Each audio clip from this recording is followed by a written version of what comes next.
It's Cougar Sports Saturday. That's caught!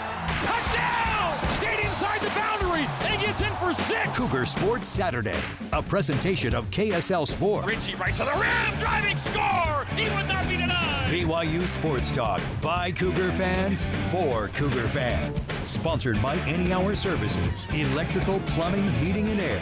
Your hosts are Mitch Harper and Kyle Ireland. On Utah's legacy home of the Cougars, KSL News Radio, 102.7 FM and 1160 AM. Good afternoon, Cougar Nation. Welcome on into Greenville, North Carolina, side of BYU versus East Carolina tonight. You can listen to the game right here on KSL News Radio. Mitch Harper, Kyle Ireland with you. Big BYU football game day today. It's been a long bye week. BYU had a bye last week, back in action after 2 weeks away from action. But this is going to be a big game today, Kyle, between the Cougars and the Pirates. Feels like we haven't seen Cougar football in a while, Mitch. I am ready to see these guys kick it off here in North Carolina. Beautiful country. Never been out to North Carolina before. I don't think you have as well. And it's been fun to be in Greenville and the surrounding areas the last 2 days, getting a feel of the land. And, you know, Pirate Nation has been super accommodating, and the hospitality has been awesome. And I'm ready for tonight. It's really good weather out here today, and I'm ready for some Cougar football. Big game today for BYU and in East Carolina. In so many different ways, it's a big game. You know, for BYU, they're looking to complete another perfect non-conference portion of the schedule. For East Carolina, this is a huge opportunity for the Pirates to host a Power 4 team. It's a painted gold, environment. We were, here on campus in the area. We saw the historic Sup Dogs. I mean, it is a busy town. They're expecting a huge crowd tonight. They're going to have fireworks. They're going to have a flyover. They're rolling out all the stops. It's a big-time game, and let's dive into this matchup a little bit more in the starting lineup. The starting lineup. A look at the stories making headlines right now. It's time for the starting lineup on Cougar Sports Saturday.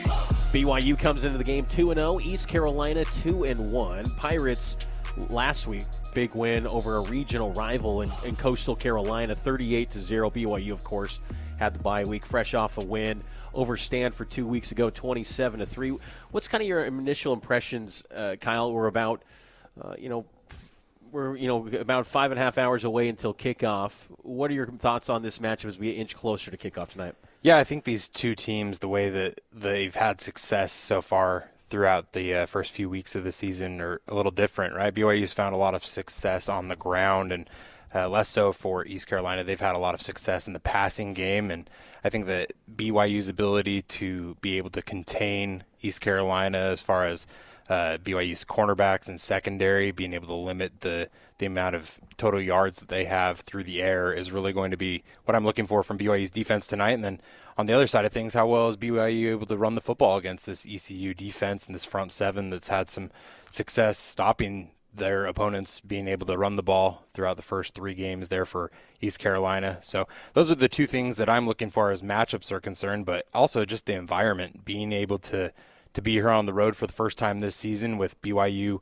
trotting out Bear Bachmeier, freshman quarterback, his first road trip of his career, seeing how he performs in front of what we expect to be a pretty hostile crowd. Yeah, this is going to be a really good test for this BYU football team. I remember talking with former BYU athletic director Tom Holmoe at Big 12 meetings a couple years ago, and when I got on the topic of the 2025 non-conference schedule, I asked him about this game because it was a little bit of a polarizing view. Was BYU actually going to go 2 time zones and play at East Carolina? And Tom was like, we are not canceling this game. We are keeping this game. And Tom was always big on relationships. If someone was going to come to Provo, they were going to return the favor no matter what.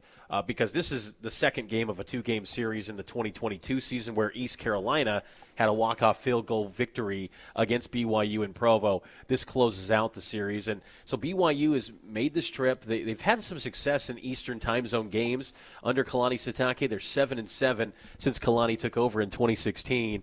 And I just think that BYU, I'm really curious to see what maybe new wrinkles they throw at East Carolina. It was very conservative play calling the first 2 weeks offensively, particularly through the passing game with Bear Bachmeier. Does Aaron Roderick, after a week of taking the bye, having more time to prepare for this game, do they open things up a little bit more? Because you think about it, those first 15 to 20 plays, they're going to be scripted. How much of that is actually going to be taking shots downfield with Bear Bachmeier? I think they do have to establish the ground attack. East Carolina is 7th nationally in rush defense. BYU at the top as well. These are two excellent rush defense teams. I'm curious, though, how much of a role does the passing game play in this matchup? Because, like you said, I think the crowd is going to be very energetic. But how does Bear settle in? And, because he's been very poised and collected these first 2 weeks where he's mature beyond his years, does that carry over on the road where the environment isn't in his favor? Yeah, I think that's a great point. And to kind of piggyback off of that, we heard Chase Roberts talk about that relationship and being able to build off that. 2 weeks ago, he said that, he wanted to take advantage of the bye week to be able to build that chemistry. And we've seen, JoJo Phillips go down. That wide receiver room's a little bit thin and different than it was at the beginning start of the season. And so being able to, have some chemistry be built throughout the last 2 weeks, I hope to see them utilize that a little bit more in this East Carolina game. BYU offensive coordinator Aaron Roderick had this to say about preparing Bear Bachmeier for his first career road start. Well, we've been practicing that for road games all through fall camp, so the crowd noise out here is deafening. It can't be louder. It can't be louder anywhere than the crowd noise we have out here on the field, and we've been doing that since fall camp. So we've been practicing for that, and but that was not only for this game, but just for the whole Big 12 season. Then you're just trying to just keep developing and just keep each week just keep taking steps forward, similar to what we did with Jake last year and Jaron the year before that, and Keaton and on and on. You start out the season kind of feeling out what kind of team you have, and then as the season builds, you open it up more as you find out who your best players are and what your best plays are, and we're still in that process right now. It was funny. He talked about the loud music being played at practice. I pulled up on Tuesday to the practice, and I was in that northwest corner of the parking lot, and I was right there on the fence line, and I could hear the music piped in. We obviously can't see practice. It was all blocked off, of course, but you could hear the music. It was really loud. BYU was trying to simulate a highly energized crowd, what they're expecting here for this one. So, but it was just funny how he's like, it was deafening. And I'm like, really? Like, it was that loud? Like, it was loud, but I don't know if it was that loud. Come on, deafening? That's a little bit much there, A-Rod. But I'm very curious to see how BYU comes out in maybe those pre-scripted plays coming out of the bye. Because it's been a little bit of a mixed bag in bye weeks, coming off buys in the Big 12 era for BYU 2 years ago. Remember, they went to TCU off a bye, got hammered, lost 44-11. Last year off a bye, they had two of them, which they do this year as well. Arizona was a great game where they won 41. Like, it was a blowout victory. And then last year, Utah, the offense struggled. So, I thought Keanu Tanavasa had a great point this week where he said, you win the next game out of a bye during that bye week. And, BYU said all the right things about their preparation for this matchup. And I think they are, I think that performance by East Carolina last week got BYU laser focused on this matchup, because sometimes I think, and I hate to even bring this up because I hate this, the whole, Power 4 group of five. BYU used to be on the outside, and people would say, this isn't a great opponent, but we all knew BYU had a really good program. You can't just label it and say, it's group of five, you're just going to waltz in and win a football game. You got to play at your best, because East Carolina's playing really confident football right now. So BYU better be locked in and prepared for this one if they want to come out with a victory. Yeah, you think about that 22 season where they played, it's actually funny, you think about it, they played Stanford, who they played in their last game. They also played against East Carolina and had that 3-point loss there to them, 27-24.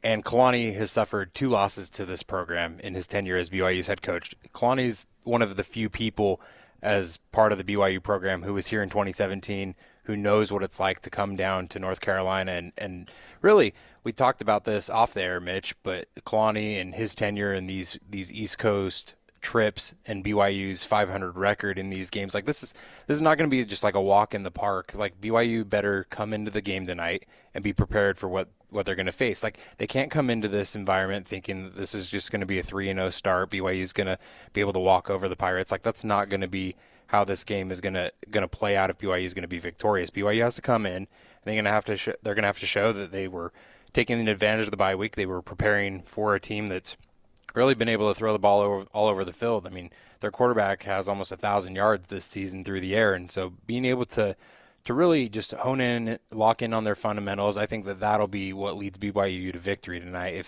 If they are to be victorious, is they have to be a sound football team tonight and really block out the noise. Like you mentioned, the crowd noise getting pumped in at practice. Like this stadium is going to be pumped up for this game. Like this, we were walking around Greenville last night, like you mentioned earlier, and I don't think we saw hardly any BYU fans, which is funny because on our plane ride out here, it seemed like a third of the plane was BYU faithful. But yeah, I think that this crowd is going to be ready for the game tonight. ECU is going to be ready for the game tonight. Is BYU.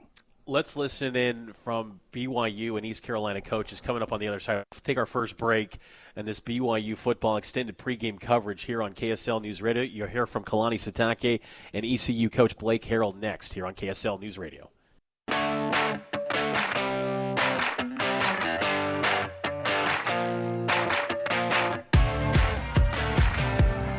Cougar Sports Saturday. Kyle Ireland, Mitch Harper here live from East Carolina University Dowdy-Ficklin Stadium in Greenville. Mitch, what have you made so far of our trip? We've been here a little over 24 hours, or almost 24 hours now, and it was definitely a different environment when we got out of the airport. You felt the humidity, you felt the heat here, a little bit warmer than Utah, but it really hasn't been as humid, and I guess I've maybe overthought that coming into North Carolina, but I think it'll be a really nice night for the game. I get the sense, and I'd probably have to see, I don't know if there's actual data on this. I get the sense you're all about the data. East Carolina's probably got the biggest group of 5 fan base, I think, in the group of 5. Like, they got like a legit following, and I think that's what's going to be pretty cool about this. Like, diving more into like the history of East Carolina football. Like, I mean, being a college football junkie from afar, you know about guys like David Garrard, Chris Johnson. I love that. I remember watching that Hawaii Bowl on Christmas Eve, and I remember Chris Johnson was amazing in the NFL. But, like, there's good history at East Carolina. But then just actually getting on campus, and then you see, like, the stadium, you see the fans in Greenville, they're excited. It's there's family weekend from what I understand, too, so there's a lot of parents on campus as well.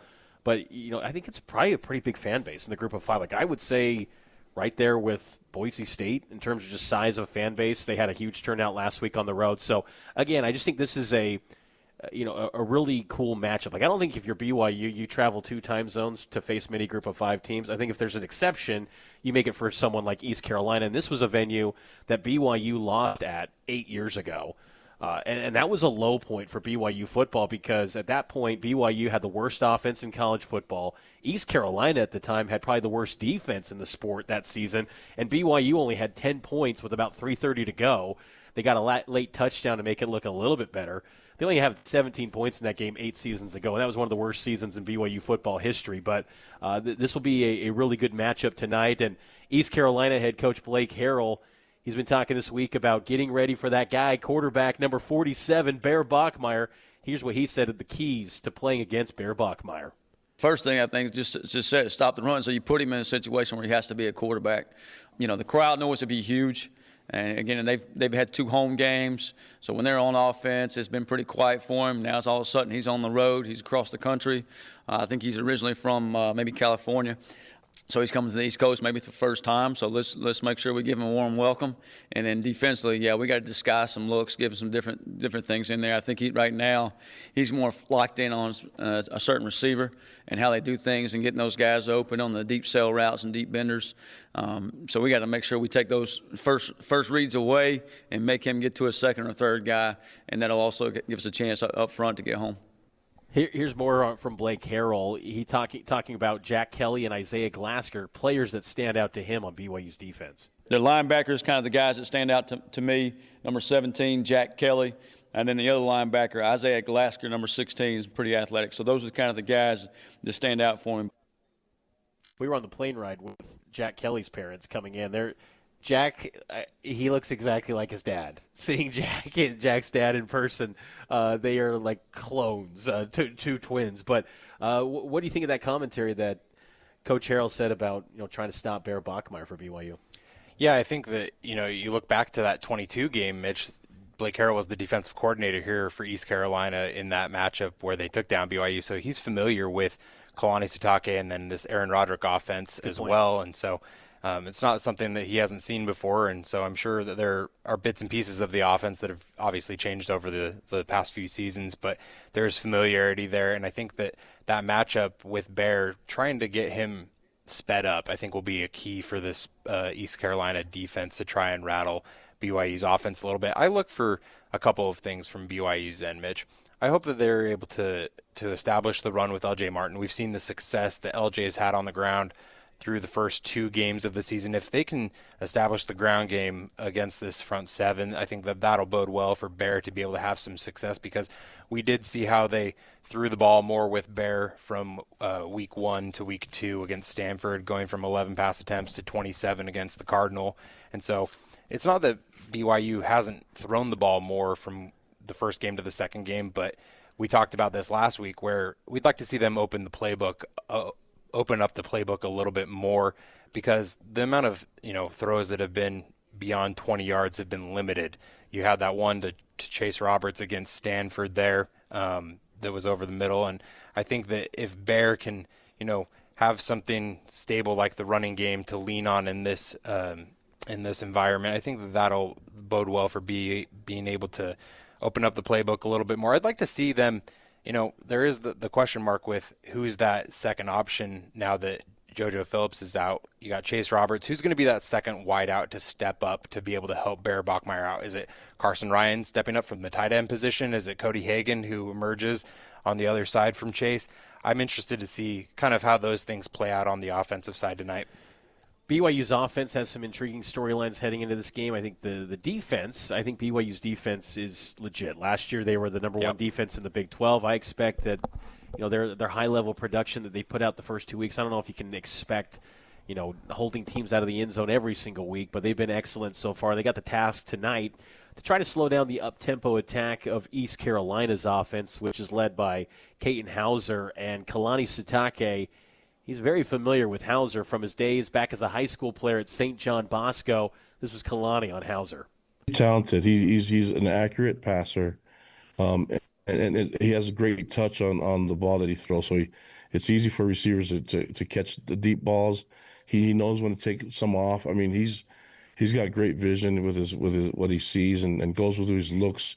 He makes checks. I mean, he's a complete player at quarterback, and he's seasoned. I mean, you could see that he's used to being on the field, and he feels really comfortable in this offense. So, give their coaches a lot of credit. They went with him last year, I think, when they decided he was going to be the guy, and you saw the huge momentum that he was able to gain going into their bowl game and everything. I mean, this is a really talented team, and he's a very talented quarterback. I saw that when he was in high school, and so he's doing exactly what you would think of, and very consistently doing it, and getting the most out of his guys. So this would be, like I said before, it's going to be a great challenge for Jay Hill and the staff, and our guys need to be ready for this, because it's going to be a fun one. We haven't seen anything like it yet. East Carolina is 17th nationally in seconds per play, 23 seconds. They are an up-tempo attack, so really curious to see how BYU's secondary, which has a little bit of cornerback by committee with Trey Alexander, Evan Johnson. You'll hear from Evan Johnson coming up a little bit later in the show. You caught up with Evan this week at practice, and then Maury Bamba, Tavion Beasley as well at that nickel position. Very curious to see, because this is the first time they're getting tested. Portland State had no threat. Stanford was no threat through the air. So this will be a great test for BYU secondary to see how they handle high-powered passing offense. Taking a break, more BYU East Carolina coverage next here on KSL News Radio. It's Cougar Sports Saturday. That's caught! Touchdown! Stayed inside the boundary and gets in for 6. Cougar Sports Saturday, a presentation of KSL Sports. Richie right to the rim, driving score! He would not be denied! BYU Sports Talk by Cougar fans for Cougar fans. Sponsored by Any Hour Services, electrical, plumbing, heating, and air. Your hosts are Mitch Harper and Kyle Ireland. On Utah's legacy home of the Cougars, KSL News Radio, 102.7 FM and 1160 AM. Welcome back into a Cougar Sports Saturday live from Greenville, North Carolina. KSL News Time, 12:36 p.m. Mountain, 2:36 out here on the East Coast in Greenville, North Carolina. We're watching Utah and Texas Tech. Texas Tech's up 10-3 with 4:29 left in the third. Will Hammond, the backup quarterback's in for Tech. Baron Morton got banged up, but big-time game in the Big 12. We'll get more of a check-in on the Big 12 Conference coming up a little bit later this hour. But right now, I want to play a interview that I had with BYU interior offensive lineman, starting left guard, Weylin Lapuaho. He's making his debut this season. He's been dealing with an injury that kept him sidelined the first 2 weeks. And this conversation sponsored by Any Hour Services, Electric Plumbing, Heating and Air. This is my conversation with BYU senior Weylin Lapuaho. Feel good to be back, Weylin? Yes, sir, it does. Feels great. When did you get officially cleared and back to the full activities? I actually just got clear this last bye week, so the bye came in a perfect time for me, and yeah, just got clear this last bye. Kind of feels like a little bit of a theme with this team, like unconventional spot for the bye, but in many respects, getting guys like yourself back, and it feels like it maybe came at a good time with also a young quarterback too on this offense. Oh yeah, most definitely. You usually don't want the early bye early in the season. You kind of want to play a couple more games, but this year it actually works out perfect. Bear got another week to prepare for these guys. They show a lot up front, so gave us another week to just prepare and be ready.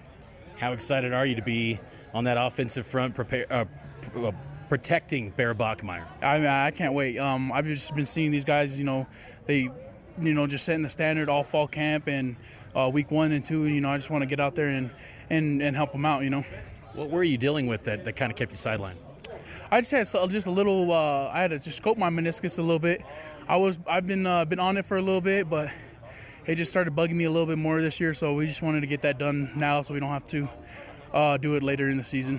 Well, this is a big year for you too. It's your senior season, so you've been one of the best, if not the best, offensive lineman on this team. Like, just what's the expectations you have for yourself coming in your senior year?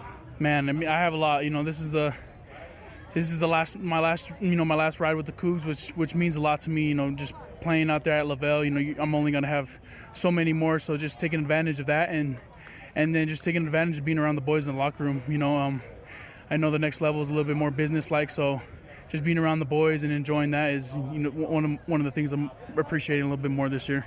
What were areas of focus for you, whether it's physically, mentally, to get ready for this final season? What were areas that you wanted to improve? I just think mentally, just staying at my best shape all year. I know my last couple years I kind of get lackadaisical, if I'm being honest about myself. So just be my best, from day one when I get in here all the way to the last day we play. So. And how do you feel, would you evaluate to this point? Now, I know it's game 3, but how do you feel like you're doing on that front? I think I'm doing a lot better than I have been, trying to step up as a leader and show the young ones, all the little details, they matter. You might not think it now, but when it comes down to a game like Kansas, Arizona State, you could really lose by 2 yards, so every little thing really matters. This offensive line, there's a lot of new faces this year, but when you bring up the young ones, there's the guys that are well experienced in college football. Jada, Gentry, Bruce Mitchell steps in. Just your thoughts from being on the sideline in the past 2 games. How do you think they've been playing? I think they've been playing well. They've been playing with the energy that I know I need to match their standard when I get on the field. So, yeah, they've been playing well. They've been meshing really good up front. Communication's been well, and just them just playing really hard to, whistle to whistle, which has been really motivating for me to get back, just to get next to them and help them out succeed as a team. Tuesdays have typically been on practice weeks. I think someone said a bloody Tuesday where it's very physical. Is it different this Tuesday with an early departure on a Thursday? I would only say it's just a little bit different just because we had the bye last week. Yeah. So we kind of already got a lot of our periods that we needed in last week with the bye. So it kind of changes up today how today's practice look. It's still, we're still going to be in full pads and still get the hard work that we need to get in, but it's a little bit lesser since we already had that bye. But usually with that early, leaving on Thursday, it usually doesn't really matter. Crowd noise, I hear, has been just deafening on the practice field. How's the offense been operating under those circumstances, you think? I think we've been working good with it. We've been hearing that it's going to be hostile over there, so we've been practicing silence, just silence cadence if we need it. But I think we'll be all right. Last couple things here for you, Weylin. And I remember back at day one of fall camp, I saw Coach Woods wearing a T-shirt that said "Big Dog Business." There's some big dogs on this offense line. You guys are trying to bring that business over to Greenville? Oh yeah, most definitely.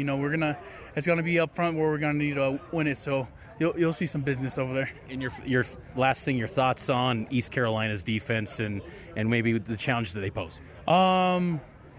They're chaotic up front. They show a lot of fronts. They run a lot of games. So I just think in us with our communication as a front, Coach Wood says 5 bodies, 1 mind, So if we're all on the same page, we have a chance to succeed. That's BYU senior offensive lineman Weylin Lapuaho here on Cougar Sports Saturday. This East Carolina defense is talented. They've got size. I think some of the guys that really caught my attention watching them on film the last 3 weeks was Donka, number 7, 6'6", great size. J.D. Lampley as well. So, like when Weylin says that they're chaotic, this is going to be a team that creates a lot of pressure. BYU's got to be on point. This offensive line for BYU thinks done a nice job. They gave up 3 sacks 2 weeks ago against Stanford. But when you kind of watch back on that game, I think that it was just – I don't think that it was the offensive tackles the issue. I just think that getting Lapuaho back, though, will be huge for this group because it just rounds out into form. Because then you still have maybe some questions at right guard. Who are they going to play? Is it going to be Kyle Safara-Choke? Is it going to be Austin Leausa? Even A-Rod kind of danced around that a little bit this week. But I like what I've seen so far from Jada. Isaiah Jada at left tackle. He's the highest graded left tackle out west. He's the 3rd highest nationally in college football and Pro Football Focus grades. I think Gentry's done a nice job coming in from Michigan. But Lapuaho's key to kind of just rounding out the group. And I think it's good because this will be, I don't know if it's the toughest test because I really like Stanford's defense, but this East Carolina group is going to be chaotic. Yeah, I think in that Stanford game, Mitch, you saw what their defense was trying to do in really getting home to bear. Like that front 7 really tried to make a point to get in the backfield and affect the quarterback. And I would look to probably, if I was East Carolina, try and copy that game plan because they did have some success, I feel, especially in the second half against BYU. So being able to shore up the offensive line there, especially on the interior part of it, Mitch, if they're going to be able to run the football effectively, like LJ's shown that he's a talented running back, and with the step up in competition as we move further and further into the season, being able to run the ball and really, kind of have a balanced approach on offense, I think that, getting Weylin back is going to be critical. What's also going to be tough for BYU from the injury side of things, Wayland's back, that's great.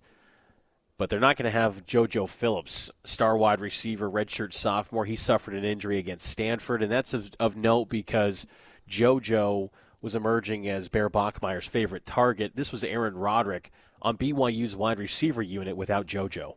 JoJo's a big loss. I mean, there's no one guy that replaces JoJo. He's very talented. And we just started getting him going in that Stanford game, and then it's a shame. We're going to really miss him. But we have some other good players at receiver that they'll step up, but it'll be a by committee thing because it's hard to replace 6'5" and a guy that can run like that. So, but I have a lot of confidence in the other guys.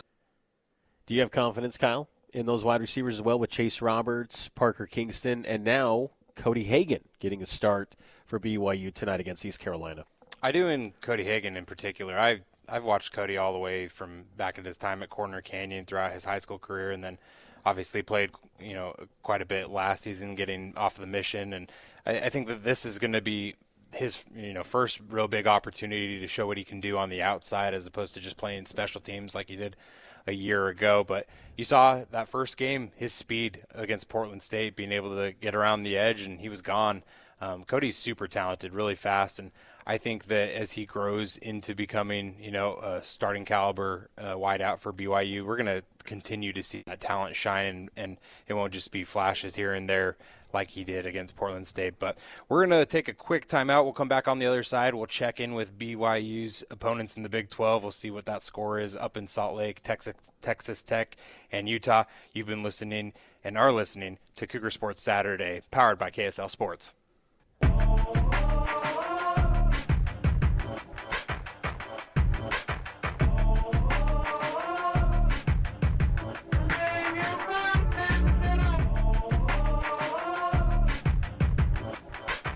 Welcome back into Cougar Sports. Welcome back into Cougar Sports Saturday. Kyle Ireland, Mitch Harper. We are live from Dowdy-Ficklen Stadium in Greenville, North Carolina, as we are just a few short hours away from BYU facing the East Carolina Pirates. Mitch, we've got some other games that are going on right now in the Big 12 Conference, one that wrapped up last night, as well as Oklahoma State fell at home to Tulsa 19-12, and then right now Texas Tech is facing off against Utah in Salt Lake City. The Red Raiders are currently up 10-3, and then we've also got SMU facing off against TCU. The Mustangs just took the lead there in the fourth quarter, 24-21 over the Horned Frogs.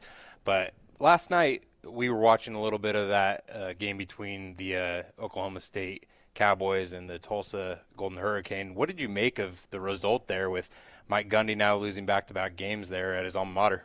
First time since 1957 that Oklahoma State lost to Tulsa in Stillwater, and first time since 1998 they lost to Tulsa. I think Mike Gundy's done.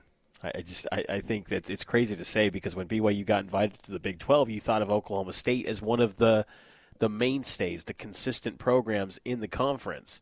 Remember, when BYU got invited in 2021, Oklahoma State won the Fiesta Bowl, and Mike Gundy had that a statement at the podium when he got the Fiesta Bowl trophy. Hey, Notre Dame's got a brand, but we got a brand too. And in 4 short years, they've destroyed that brand to where that talent is not there, non-existent. And it kind of coincides with NIL and, Boone Pickens passing, their prominent booster. Oklahoma State's a mess. And I think that's a job where maybe you just need a new voice to kind of reignite things, because once things get so negative, it's hard to go back and just say all is well. And like Hal from the BYU truck, all is well. It's not all is well for Oklahoma State right now. So that was a terrible loss. They were a double-digit favorite at home, despite being a team that got hammered 69-3 to Oregon. That was just not a good look for Oklahoma State. And right now, this Utah-Texas Tech game, Baron Morton for Texas Tech is out. Will Hammond, the quarterback, he's in, and they're on the move right now. It's the fourth quarter between the Red Raiders and Utes. I'm kind of surprised, Kyle. I honestly thought this was going to be a high-scoring game. I thought the offenses were going to show up.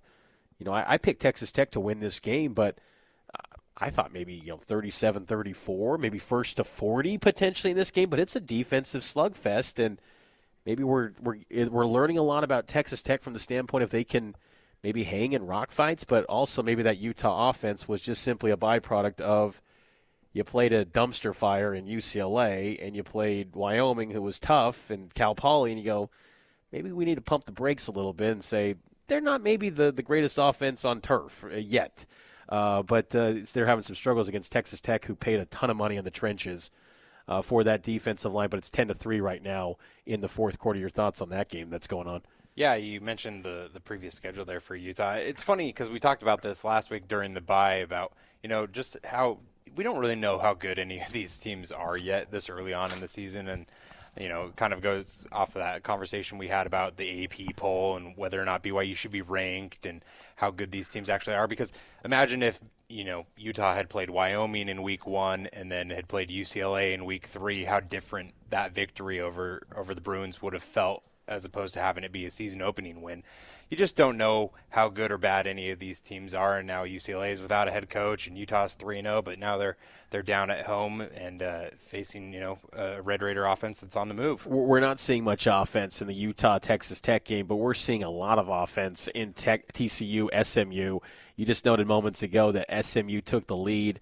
Well, TCU quickly responded. Josh Hoover completed a 70-yard touchdown pass. The Horned Frogs are now up 28-24 with 9:18 to go in the fourth quarter. TCU's legit to me. I think TCU is a great football team this year. I had them coming into the year as a preseason top 15 team.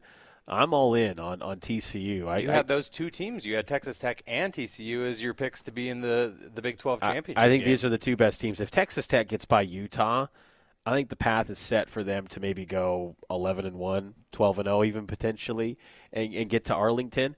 I think in a crazy way, Kyle, there is a path for the Big 12 to potentially get 3 teams in the playoff, potentially. if you have a TCU and a Texas Tech maybe go 12-0 and 11-1, and then maybe square off in Arlington, and you maybe have another team that's 11-1 as well, there could be a path potentially for Big 12 teams, because you see what's happening around college football right now. Clemson's a mess. The ACC might be a one-bid league potentially. Maybe it's only Miami. The SEC and the Big Ten, they're going to get theirs. Maybe 4 or 5 teams. Who knows? Notre Dame's already got 2 losses, and so they're kind of up against it at the beginning part of the season as an independent. The group of 5 will probably only get 1, so that maybe creates a spot potentially for maybe 3 Big 12 teams. Now, again, that sounds crazy for a league that last year only got 1 bid from Arizona State, but if you get some teams to really stack up wins and get to that 11-win threshold in the regular season, that could be a conversation, because, as we know, in a 16-team league, not everyone's playing everyone. So you're going to have some weeks or some schedules that maybe line up to where you miss an opponent, and with tiebreakers, maybe you miss out. But I think it could get kind of crazy for the Big 12 potentially. But we'll keep tabs on all of these games. Other Big 12 games taking place today. UCF hosts Bill Belichick in North Carolina, 1:30 p.m. on Fox. Kansas, for the first time in 15 years, is a double-digit favorite over a Big 12 team. They're taking on West Virginia, 4 o'clock on FS1. And then this is an intriguing game, Arizona State at Baylor. Baylor's a 2.5-point favorite in this one. Who do you got in that game, ASU Baylor? I think ASU responds from a loss. I really do, Mitch. I think that they're going to – Well, they responded last week. They took down Texas State. Yeah, Texas State I'm not going to count as a responding loss, just because, coming out of SEC territory, you're facing a team that's, at a spot where you should definitely win that game against Texas State. But I think that this game against Baylor, a conference opponent, I think that you need to be able to show that you've moved on from that loss against Mississippi State. I do think that ASU is super talented. They obviously are a different team than they were a season ago, but I do like the talent of Sam Leavitt. Next week's BYU opponent, Colorado, they look to respond after a disappointing performance last week against Houston. They host Wyoming tonight, 8:15 p.m. Colorado's a big favorite. There's reports that Caden Salter is going to be the QB1 once again for the Buffs. So BYU, once you're done watching BYU East Carolina, you can tune in to get a scattering report on next week's opponent, the Colorado Buffaloes, who BYU will open Big 12 play against, and we will be in Boulder for that game. You and I will, Kyle, for BYU and Colorado. That's an 8:15 game next week, late night between Cougs and the Buffs. First time BYU is going to go to Boulder since the 80s when Steve Young stepped in for Jim McMahon. Jim McMahon was the starter. He got banged up, and then Steve Young stepped in Boulder. It's been a long time since the Cougs played against the Colorado Buffaloes. But let's take a break. That's hour number 1 here on Cougar Sports Saturday, live from Greenville, North Carolina. KSL News Time is 12:59 p.m. We'll get to some more BYU football player interviews here on Extended Pregame of BYU and East Carolina right here on KSL News Radio. It's Cougar Sports Saturday. That's caught! Touchdown! Stayed inside the boundary and gets in for 6. Cougar Sports Saturday, a presentation of KSL Sports. Richie right to the rim, driving score! He would not be denied! BYU Sports Talk by Cougar fans for Cougar fans. Sponsored by Any Hour Services, electrical, plumbing, heating, and air. Your hosts are Mitch Harper and Kyle Ireland. On Utah's legacy home of the Cougars, KSL News Radio, 102.7 FM and 1160 AM. Hour number 2 of Extended Pregame of BYU versus East Carolina. Right here on KSL News Radio, we're live at Dowdy-Ficklin Stadium. Mitch Harper, Kyle Ireland here with you, and this BYU team is looking to improve to 3-0 on the season. They are 8-0 all time in non-conference games since joining the Big 12 Conference 2 years ago. They've been excellent in non-conference play, and they look to keep up that perfect record. And Kyle, you caught up with a player that will have the tall task of trying to slow down this East Carolina passing attack. Yeah, Evan Johnson, really a fun interview, fun conversation with him at practice on Tuesday. I think that Evan has been a bright spot in the limited action that, those cornerbacks have seen, because we haven't seen really anything being attacked on the outside. But I am interested to see what him and Trey Alexander and Maury Bamba, those guys, do tonight against Caton Hauser and this East Carolina offense. This is my conversation earlier this week with Evan Johnson. Evan, you've got a nickname. Is it Shmev? Shmeev? How do you pronounce it? Shmev. Shmev, how did you get that nickname? Where does it come from, and what does it mean to you? Yeah, so I was freestyling when I was about 7 or 6 with my cousins, and I just didn't know a lot of rhymes, so I just said Evan, Kevin, Shmevin, and then that kind of just stuck with me to this day. So it's really all of my cousins, and then I made it my Instagram handle, and it kind of stuck for the rest of my life. So now that's just where I'm at. You're in that cornerback room with Maury and also Trey, some other players as well. But can you specifically talk about those two and kind of that rotation that you guys have, the three of you? Yeah, I mean, our room's deep right now. It doesn't matter who's in or who's out. I trust all of our corners to go out there and make plays. I think Maury and Trey are really good in their technique right now and are really able to go out there and play at the highest level and to go make plays. I also think Jaden Dunlap, Marcus McKenzie, those are guys that will also go out there and make plays. I think Tommy Prassis, another one in that nickel spot, is one of those guys who I feel comfortable out there with and know he's been training and able to make those plays. And then Tavion and the rest of our group. It's nice to know that we just are deep enough that I can trust anybody out there on that field. So, who's the fastest guy on the team? Me. By far. Yeah. That's not even close. I mean, Maury's. Nah, Maury's fast. No, there are people. Everyone's close. You know, me and Maury, and I would say, that's the two fastest. Me and Maury, but I'm faster than him by a little. After the Stanford game, Falatau talked about Jay Hill having you guys prepared, like you knew what was coming from the Stanford offense. Can you talk about what Jay's meant to you during your time at BYU and his preparation for you as a cornerback? Yeah, I feel like when Coach Hill came in, it really allowed us to, just transform as a defense, whether it's the little things, whether it's the hotel checks, just being at team dinners on time or early. He just came in and made a big emphasis on that part, and I feel like when you do the little things right, it allows your defense to be successful with the bigger things. So I feel like him coming in and just kind of setting the standard of the defense it's been a big thing and made us able to be ready for any team or any situation that may come our way. And then Gennaro obviously is your position coach, but he also played the position here at BYU. How important is it to have that voice where he's been in your shoes? He's played the same position at BYU that you're playing right now. Yeah, I mean, that's a huge help for us. G's able to come in and teach us the techniques. He's built like a lot of us, so he's able to teach his techniques to us, and I feel like that really translates for us because he's able to really, demonstrate and show you how those things are happening. And then you give Eddie Heckert in our room, who's been in the defense for so long and knows the techniques and played at the next level for a little bit. It really just allows us to really be confident in our techniques and trust in them that they're teaching us the right stuff and that we're able to go out and perform. The guy I do a radio show with sometimes, Ben Criddle, he played cornerback here. He always says that what separates you are your ball skills. You confirm that, or is that something that you pride yourself on? Yeah, I mean, I played receiver my whole life. They just switched me to corner when I got to BYU, and then my dad also played receiver in the NFL for the Eagles. So I feel like growing up, that was one of the things he emphasized a lot and made sure I was good at, teaching me how to catch, teaching me to go get it at the highest point, teaching me about the little stuff, the hands battle. And I feel like that's kind of translated to my game at corner now. If I see the ball, I always want to go get it at the highest point or go make that play. So I feel like that's been a big part of my game, and it's just a great strength to have. So sometimes the cornerbacks, when they drop balls, it's like, oh, that's why he's playing corner. That's not the case with you. You're catching that. If I get my opportunities, I'm going to go get it. Last year, you guys led the nation in interceptions. You guys had a couple of picks against Stanford. How much of a focus is that to your guys' defense, and particularly the secondary, or is it just forcing turnovers? I feel like Jay made an emphasis, obviously, during fall camp about you guys have a lot more speed on this year's team, being able to get pressure at the quarterback. How does that help you guys in the back end?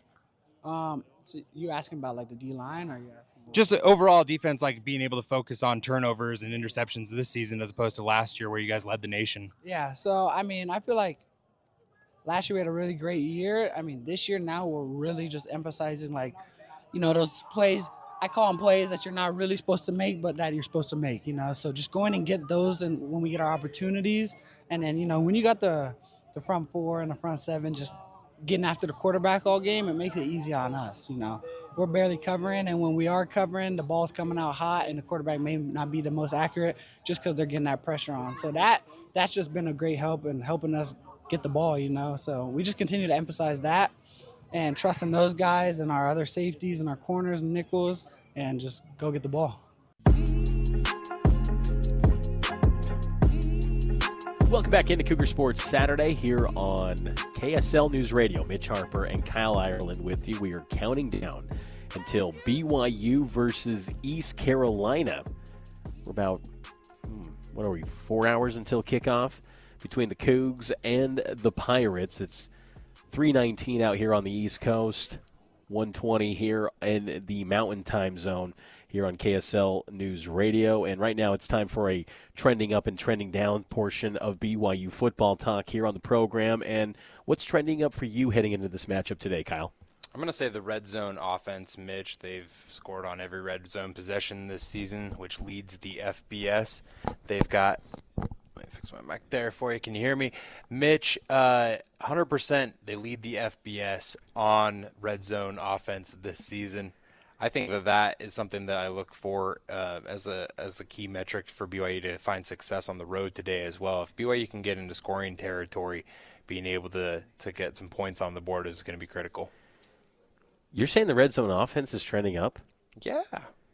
I love points. I'm all about taking They're not points. getting touchdowns. How can you say they're trending up when they were settling for field goals? You got a guy in Will Ferrin, like we can take this, Mitch. This was not a red zone possession, but the first offensive possession that BYU had against Stanford, not trotting out Will Ferrin to kick a long field goal there, that's a prime example of taking points. Like BYU, when you can get points, you put them up on the board, especially when you have a reliable kicker like Will Ferrin. Yeah, sure, you would like to turn those 3 into 6 and 7, but I think that, being able to get points, especially on the road today, is going to be super important for BYU to find success. Don't have empty possessions. That's going to be a big thing against the Pirates, who are going to be able to throw the ball pretty effectively, I think. It is a great luxury for BYU to have a great kicker in Will Ferrin, where when you do get to the red zone, you're getting points because Ferrin's that good. But I just don't know if I can agree with that, Kyle, because you got to get touchdowns. Like Kalani's even said, he doesn't want to see field goals. He wants touchdowns, and I think that's still a question for this group coming into this game. No, I understand that, and I agree to some degree as well. I do think that, you saw that last week where BYU only scored 2 touchdowns against Stanford, 2 weeks ago for that game. But to be able to come out and to be able to get 3 when you need 3, especially in that Stanford game, Mitch, I know this wasn't red zone, so this kind of defeats the point that I'm making as far as the red zone offense. But imagine how much different that game would have started out if you would have set the tone with 3 from Will Ferrin as opposed to turning the ball over on downs. I think that the game immediately changes how BYU feels about things as opposed to getting off the field and feeling like, hey, we played into scoring territory almost and, ended up coming away empty-handed. For me, what's trending up is L.J. Martin. I think there's no debate on L.J. He's been excellent this season. 26 carries, 241 yards. He's averaging 9.3 yards per carry this season. Oddly enough, he hasn't got a touchdown yet this season. I think BYU's got to change that for L.J. Martin. But L.J. has been brilliant, and I'm really curious to see how much of a workload he gets today against East Carolina. He had 18 carries 2 weeks ago against Stanford. Now, East Carolina has the 7th best rush defense in college football. I still don't believe, though, they've seen a running back like LJ to this point this season. I think LJ is the best running back they've faced to date.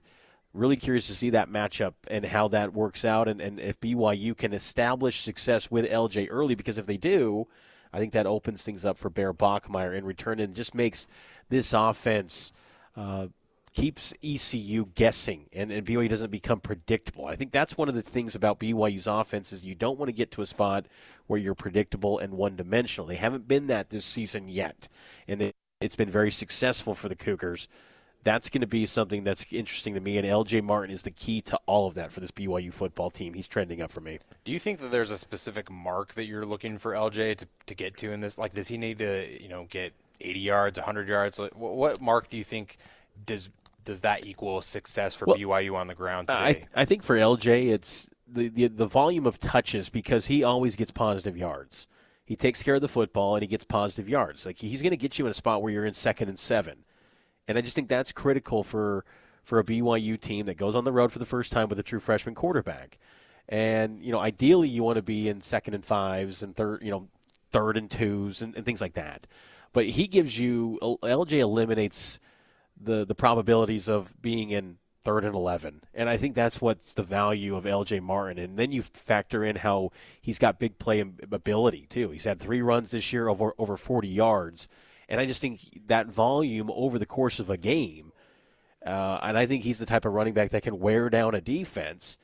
Late in a game, he could really turn it on. So I look at, 18 to 20 carries again for L.J. Martin. That's what he got against Stanford was 18 carries. That territory plus, another 7 to 8 with Sione Moa, and then Bear's going to factor in. Like, BYU wants to run the football. They have no problem turning to the ground. They ran 41 times against Stanford. They'll run the football. They have no problem doing that. I mean, I know that's still kind of not the BYU DNA. You think of throwing the football, but LJ is more than enough capable of carrying the workload for BYU's offense today here in Greenville. Trending down for me, Mitch, is the passing touchdowns. They had 0 against Stanford. I think that Bear needs to find the end zone through the air today against the Pirates. And the reason why I say that is because I think that that'll help his confidence as a quarterback, a young player, to be able to throw and find the end zone that way. Because you mentioned his legs there. He's going to find success on the ground. Bears number 47 for a reason. And I feel like we're going to hear about that. We heard about it from the East Carolina coaches as well this week. And I think that that's going to be a conversation point no matter who BYU plays this season about, their quarterback wears number 47. Sure, he's a big body and he's going to be able to find success on the ground. But I think being able to find success, BYU has been known for decades and decades and decades about their quarterback play and throwing the football. And so BYU, I hope, is going to be able to find success in the end zone through their quarterback play and through Bear's arm. We're here inside Dowdy-Ficklin Stadium for extended pregame coverage of BYU and East Carolina. Kickoff tonight at 5:30 p.m. Mountain Time, 7:30 p.m.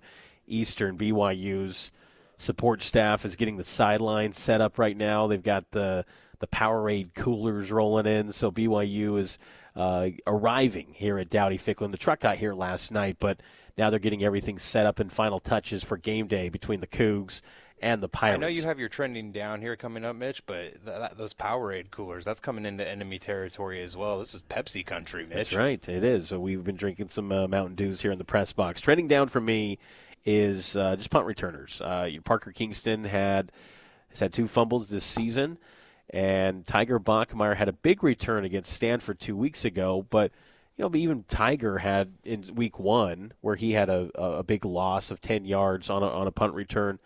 They got to take care of the football. That punt return group, special teams have been excellent for BYU under the direction of Kelly Papinga, but they've got to be in a spot where they take care of the football, because that's where you go into a road environment and you fumble the ball and give the opponent short field to operate with.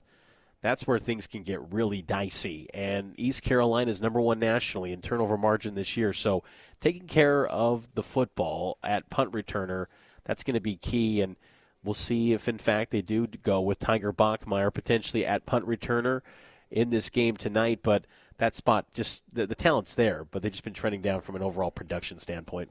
Yeah, I think that's one of the things that's really been disappointing this season for BYU, even though they're 2-0, is there's some little miscues that they can clean up. Like Parker Kingston, coming into the season, you thought that was a sure thing that BYU had that they could rely on and count on, and it's been disappointing to see him put the ball on the turf a couple of times.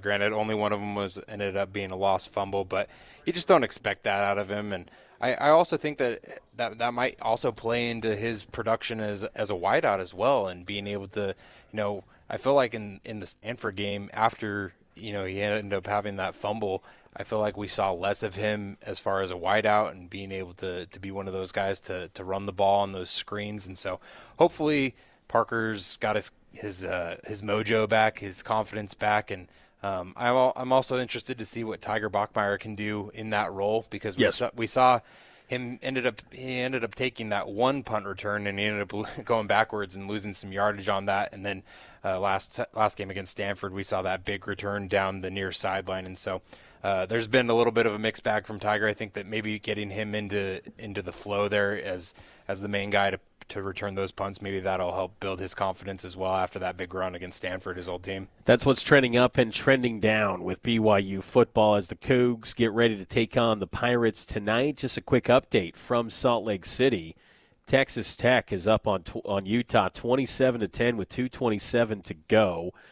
Texas Tech's got the football on the Utah 25-yard line. Will Hammond stepped in for an injured Baron Morton, and he has been excellent for the Red Raiders. 12 of 15 for 148 yards and a touchdown, as the Red Raiders looking like they're going to escape Rice-Eccles with a big Big 12 win. We'll talk more college football on the other side with Stephen Igo, insider preview of the Pirates next here on Cougar Sports Saturday. For over 22 years, speaking on business on KSL News Radio has been a beloved tradition, celebrating our heroic business leaders and Utah consumers who have helped build one of the strongest state economies in the nation. Now, under the stewardship of the Salt Lake Chamber and hosted by Chamber President and CEO Derek Miller, the program continues to shine a spotlight on those who make Utah's business environment dynamic and thriving. With his expertise and passion, Derek brings the stories of our business community to life. As part of the Salt Lake Chamber, Speaking on Business is proud to continue its legacy of highlighting inspiring stories, trends, and special guests. Support Utah businesses now and be part of Utah's thriving economy. More information can be found at slchamber.com. That's slchamber.com. Oh no, stomach issues again? Stomach issues? Who are you? Your pancreas. I could be the real reason for your diarrhea, gas, bloating, stomach pain, or loose oily stools. I thought it was my stomach. People often do, but any of these symptoms could mean having a condition called exocrine pancreatic insufficiency, or EPI. With EPI, the pancreas doesn't release enough enzymes to break down food, but EPI is manageable. Use the symptom checker on identifyepi.com and speak with your doctor. That's identifyepi.com. Sponsored by AbbVie. You're still glowing, flirting, grooving. You've still got it. But your immune system weakens as you age, making it harder to fight flu, pneumococcal pneumonia, RSV, and COVID-19. Vaccines are a key part of any health routine and help strengthen your immune response. Ask your doctor or pharmacist which vaccines you need. Schedule in minutes at vaxassist.com. Sponsored by Pfizer. You trust us for news and information in your car. Now trust us at home. KSL News Radio has you covered, keeping you informed on the latest breaking news, weather, traffic, sports, and more. Listen on your Amazon Echo or Google Home device. Just say, Alexa, open KSL News Radio, or listen on the KSL News Radio Listen app. Text the word app to 57500. KSL News Radio. We have you covered. The power of we believes in you. It advocates for you. It completes your circle. It makes sure you have the strongest circle possible. And with Intermountain Health in yours, you'll always have the care you need to live the healthiest life possible.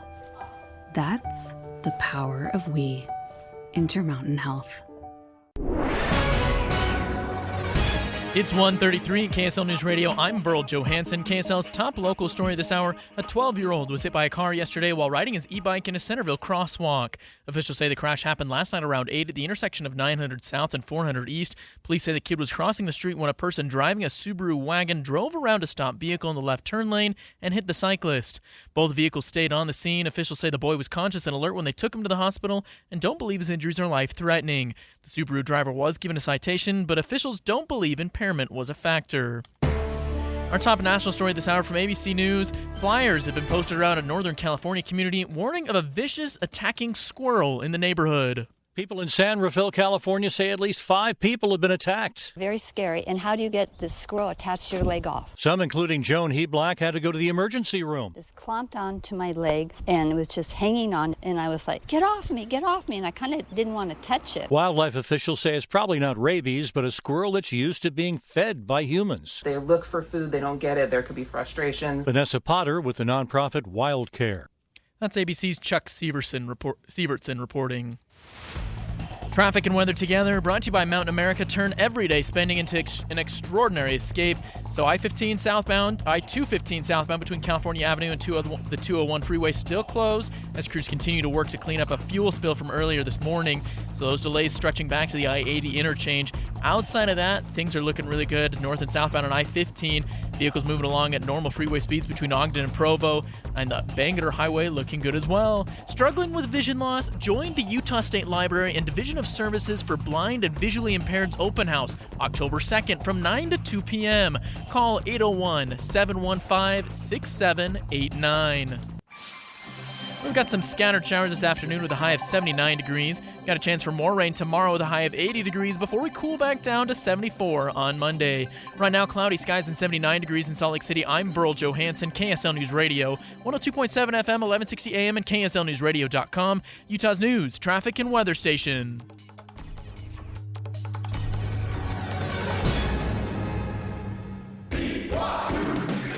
It's Cougar Sports Saturday. That's caught!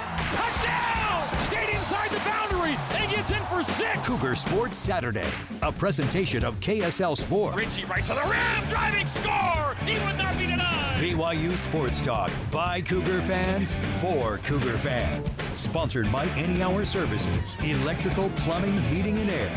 Your hosts are Mitch Harper and Kyle Ireland. On Utah's legacy home of the Cougars, KSL News Radio, 102.7 FM and 1160 AM. Got to be exciting times right now for East Carolina.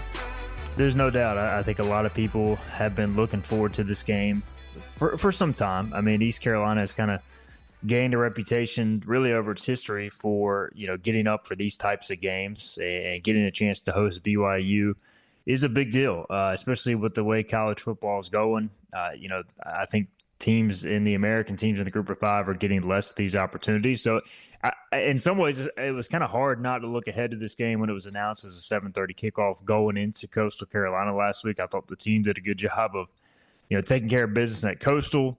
They've already played in a big game this year at NC State, which is their in-state rival. Came up short in that one. So I think they're glad to get this one at home. And the last time BYU came here, really both programs were, at least for that season, in pretty bad shape. So at least to start this year, both teams seem to be trending in the right direction. I think it should make for a fun atmosphere and what hopefully should be a really good game on Saturday night in Greenville.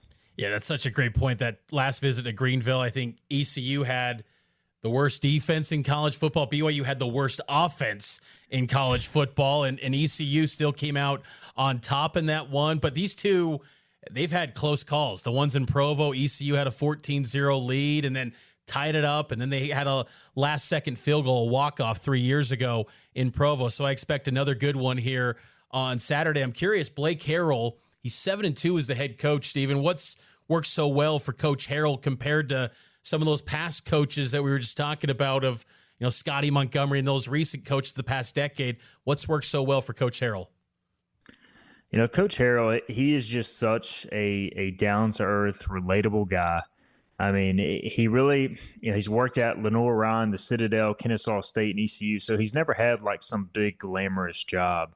In East Carolina, it's kind of a blue-collar university. It is a very big public state university, but like it's just kind of known for being blue-collar, and kind of overachieving. And Blake, he just feels like that type of coach in many ways, like a guy that is just a very, very active with the fans, just does a great job of interacting with them, getting on their good side. And it's not even fake. Like some coaches, you can always feel, they're kind of going over the top. They're not being themselves when they're doing that sort of stuff. Well, Blake's just a regular dude, like a guy you can just sit down and have a conversation with just about anybody.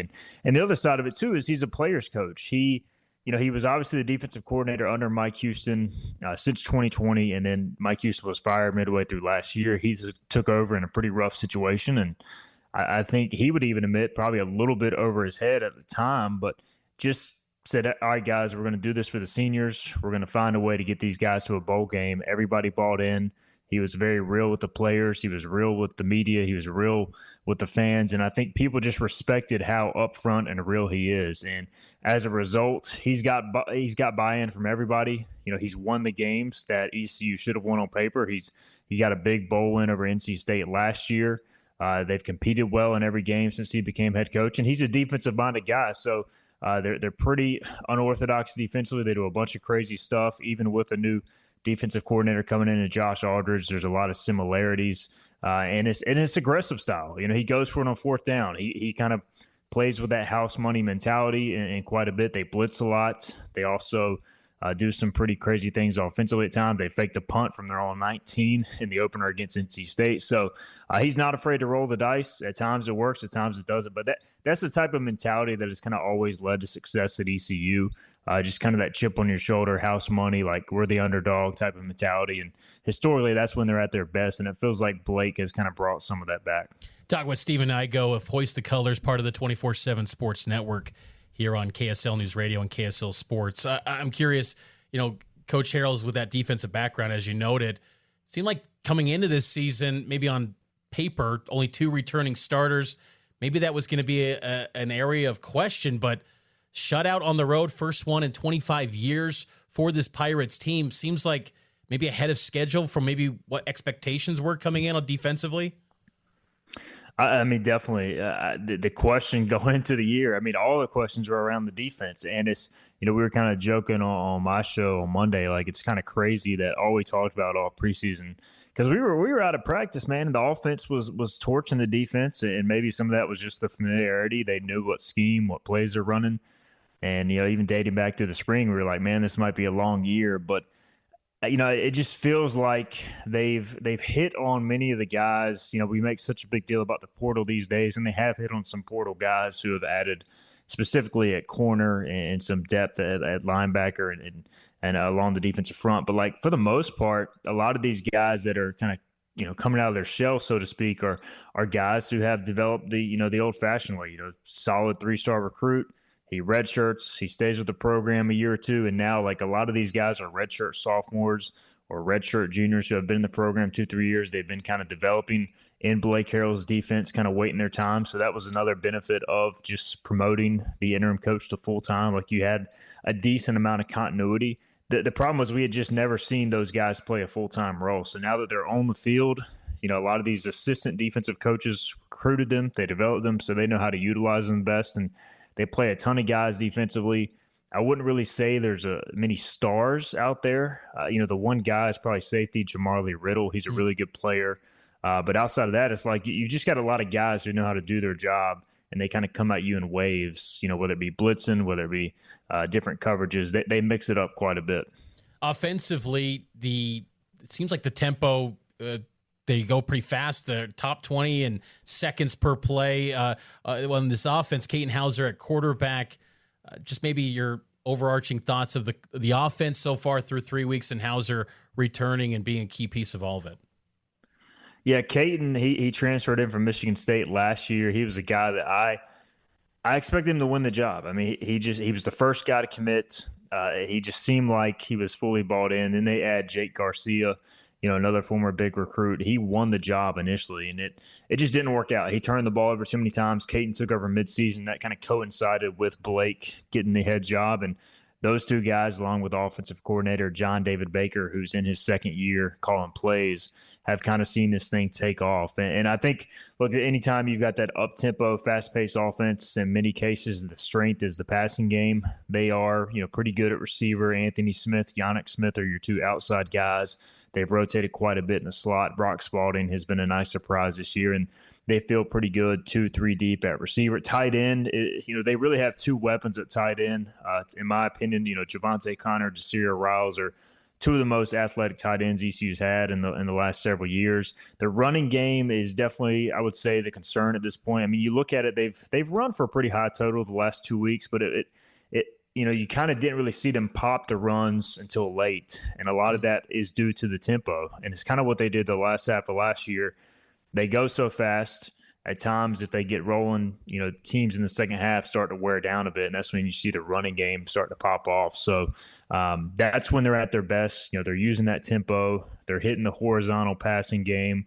And then they'll take shots downfield, which Katin, since he took the job, I would say one of his strengths are those downfield passes. But to be honest, through 3 games, they haven't hit a lot of those vertical passing plays, and they've hit more underneath stuff. So it'll be interesting to see, what BYU tries to take away. Does ECU try to hit some big passing plays early? Do they stick with kind of the short game, the medium game? Can they protect versus BYU? Can they run the ball? So I think the question marks are still the running game. The offensive line at times has been hit or miss, but they certainly have some weapons out wide. To kind of follow up on that, and again, talk with Stephen Igo here for a few more moments, getting to know the foe, East Carolina. What are some areas of focus that you're looking at with this? You follow this ECU team as close as anyone. What are some things that you're looking to see from this group in this matchup against BYU? I really am curious, man. Like the BYU, we know the defense is just so good, and they're so big up front and physical. ECU is just not going to be able to line up and run the ball at them. I mean, I'm sure there will be, you can't only just play East and West, so they're going to have to try to run the ball. But how much can they get into a rhythm? So much of this offense is, hey, if they're ahead of the chains, they can go to their tempo. They can do all that. They can stay on schedule, and then at times that can wear on the defense. But a BYU, if they're forcing ECU to hold them, to create penalties, if they're stopping the run and then making it 2nd and 11, 2nd and 9, 2nd and 10, that's when ECU can get into trouble. So really, to me, ECU is good on 3rd down when they're in 3rd and medium, like most offenses, but especially this offense.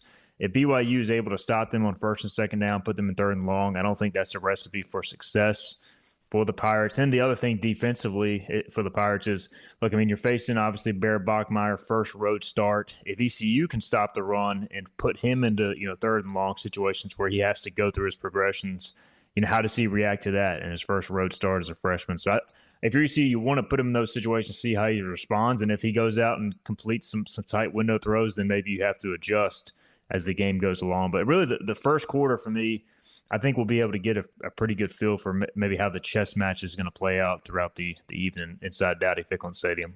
Do you think Dowdy-Ficklin Stadium is going to be sold out, and will it be painted gold as they're hoping? I was texting some administrators on Monday, and they're expecting at least a crowd in the mid to high 40s. The student pickup is happening Tuesday, Wednesday, so they'll really know then. It's family weekend as well. So what happens is a lot of the students, they'll bring their siblings, their parents, and so it's kind of hard. And ECUs are, really big school as far as student enrollment. So it's one of those things where they won't really know the full number until the student pickup starts to happen. There is a chance it gets to that 50K mark, which I don't think has happened since the NC State opener at home in 2022. They had 45,000 plus for App State last year, which was a fun environment. But I think they'll be right there. As far as painted gold, I don't know. ECU, they tend to play well in these spots at home. Even in Scotty Montgomery's tenure, they beat North Carolina at home when they were quite frankly terrible. They've had success against in-state foes. BYU obviously a little bit different, being a long way across the country. But I know ECU will be up for this game, and then it comes down to, as you know, execution. I think if this was on a neutral field, BYU has more talent across the board, specifically in the trenches. And that's my biggest question, is how much can ECU find a way to neutralize that? How much can they, put Bear Bachmeier in spots that potentially he's never been in at the college level and see how he responds to that? And then you kind of take your shot with that in a tough environment. He's Stephen Igo, publisher of Hoist the Colors on the 24/7 Sports Network. And you can check out his radio show, 94.3 The Game, Hoist the Colors, going on podcast. It's available anywhere. Good stuff throughout the week to follow the Pirates, so BYU fans can get to know the foe at an even deeper level. Stephen, thanks for the time. Looking forward to being out there in Greenville for the first time, and should be a lot of fun. It's going to be a good game. Appreciate it so much, Mitch. And I'll say again, my 2022 trip to BYU was one of the best games I've ever covered. And I hope ECU fans can, treat BYU fans as well as they treated the Pirates then, and, great hospitality. So looking forward to it, and hopefully the Pirates can make it a fun game on Saturday. And that was East Carolina insider Stephen Igo here on KSL News Radio. He just walked into the press box here at Dowdy-Ficklin Stadium. So we'll have more BYU East Carolina extended pregame here on KSL News Radio.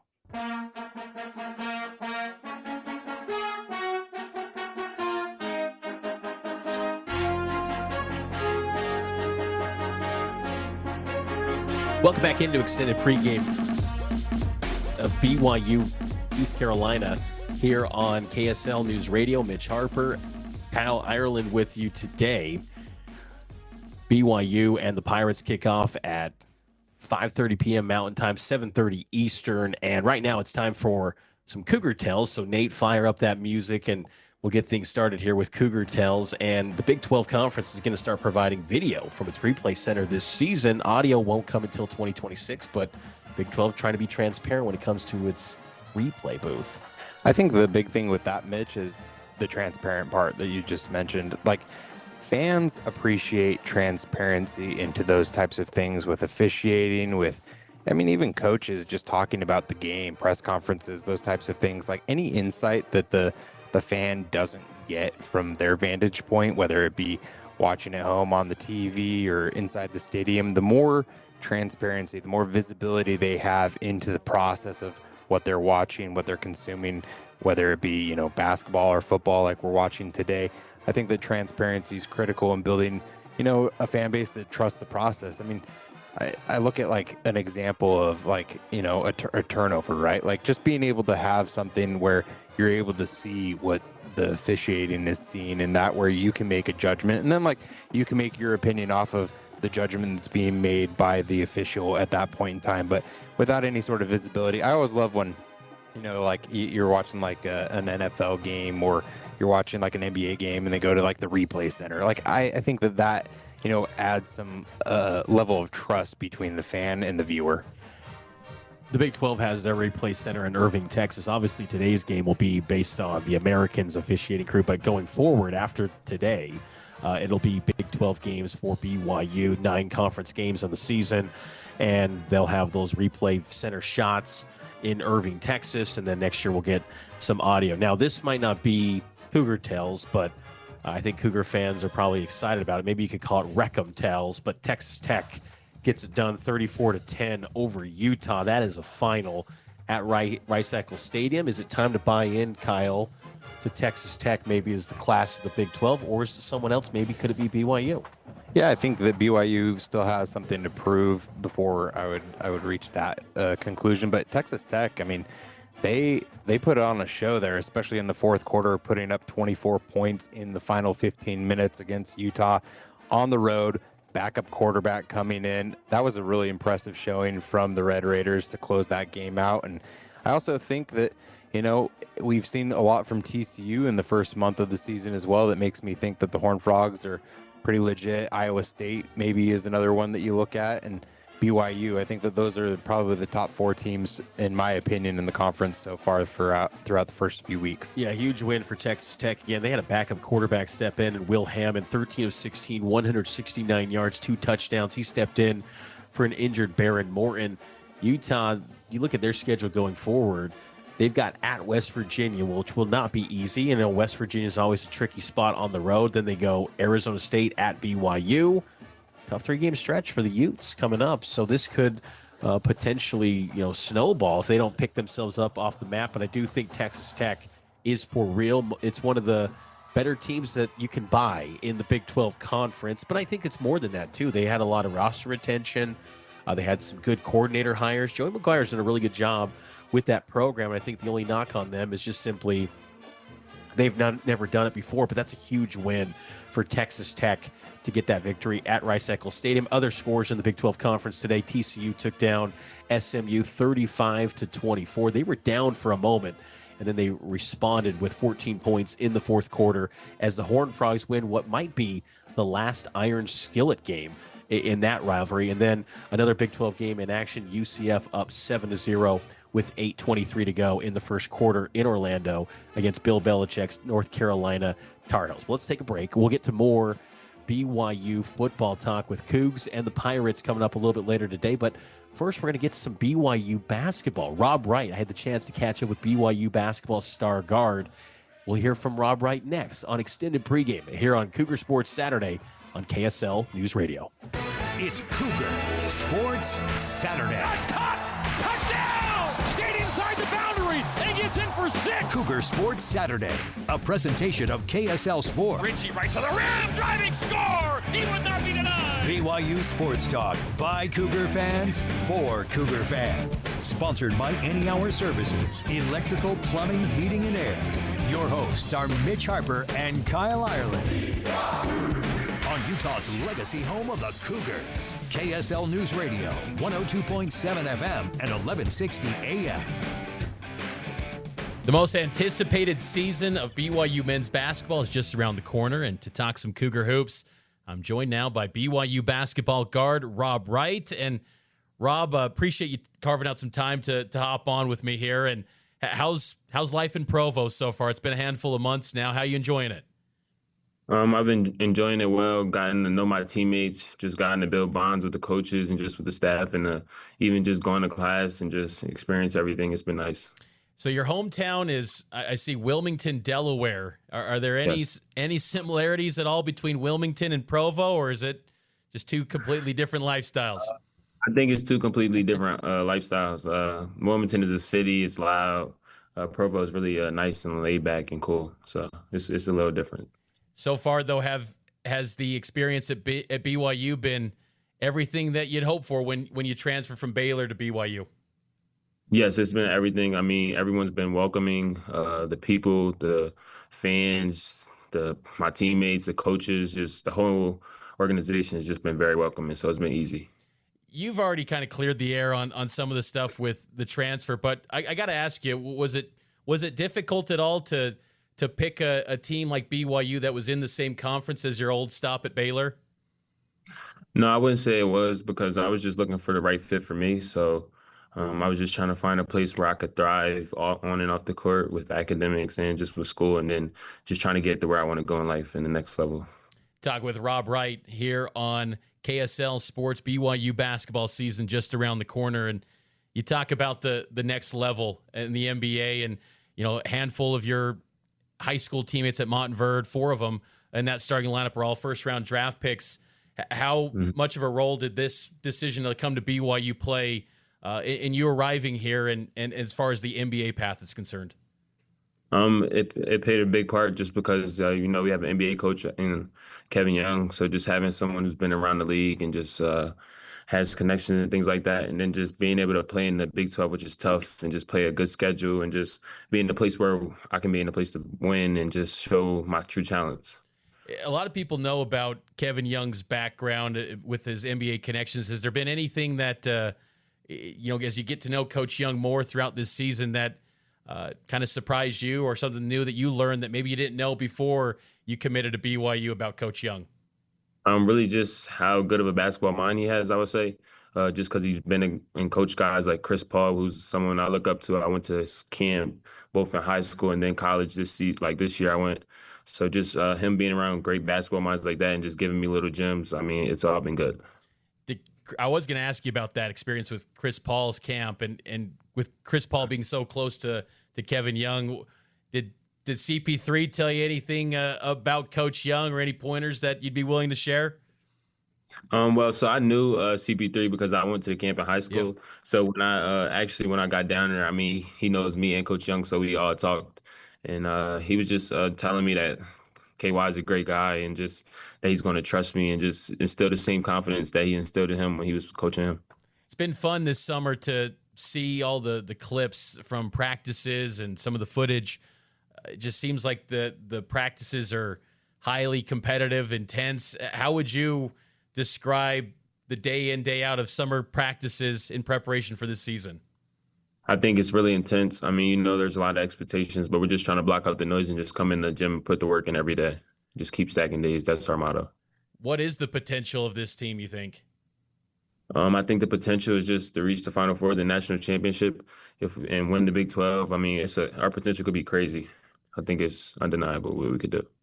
I think you and AJ DeBonsa had what was it? Like a summer event at, what was it, in New York, I believe, when you were in high school.